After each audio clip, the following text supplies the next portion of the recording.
নমস্কার বন্ধুরা, আজকে আমি একদম দোকানের মতো মুচমুচে ঝুরি ভাজা বাড়িতে কিভাবে খুব সহজে তৈরি করবে সেই রেসিপি তোমাদের সঙ্গে শেয়ার করব। তো চলো তোমরা ভিডিওটা স্কিপ না করে পুরোটা দেখতে থাকো। আমি এখানে চায়ের কাপ মেপে 1 কাপ বেসন নিয়ে নিয়েছি, আর তাতে নিয়ে নিয়েছি 2 টেবিল চামচ তেল, সাদা তেল গরম করে নিয়ে নিয়েছি।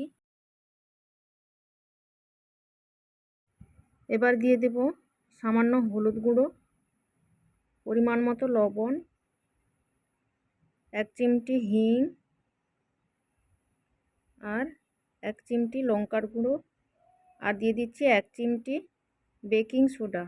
তো এই সব উপকরণগুলো আমি চামচ দিয়ে খুব ভালো করে মিশিয়ে নিচ্ছি। তো এবার আমি হাত দিয়ে ডলে ডলে খুব ভালোভাবে মিশিয়ে নিচ্ছি। মেশানোটা যত ভালো হবে ততটাই ভাজা ভালো হবে।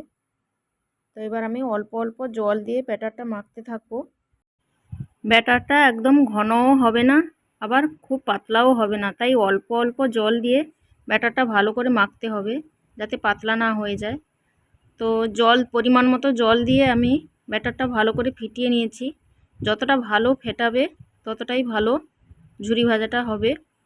এরপর নিয়ে নিয়েছি আমি এরকম একটি পলি পেপার, যেগুলো দোকান থেকে বিভিন্ন জিনিসপত্র আসে পলি পেপার। তো দেখো একটা কোনা ধরে, পলি পেপারের একটা কোনা ধরে আমি কাঁচের গ্লাসে ঢুকিয়ে দিয়েছি। তারপর ওর মধ্যে আমি ব্যাটারটা ঢেলে দিলাম।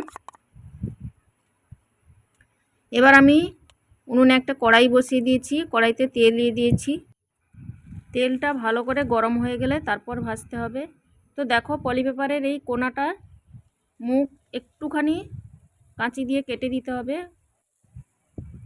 তারপর এরকম হাতটা ঘুরিয়ে ঘুরিয়ে তেলের উপর দিতে হবে। দিলে দেখো কি সুন্দর জিলিপির প্যাঁচের মতো হয়ে গেছে।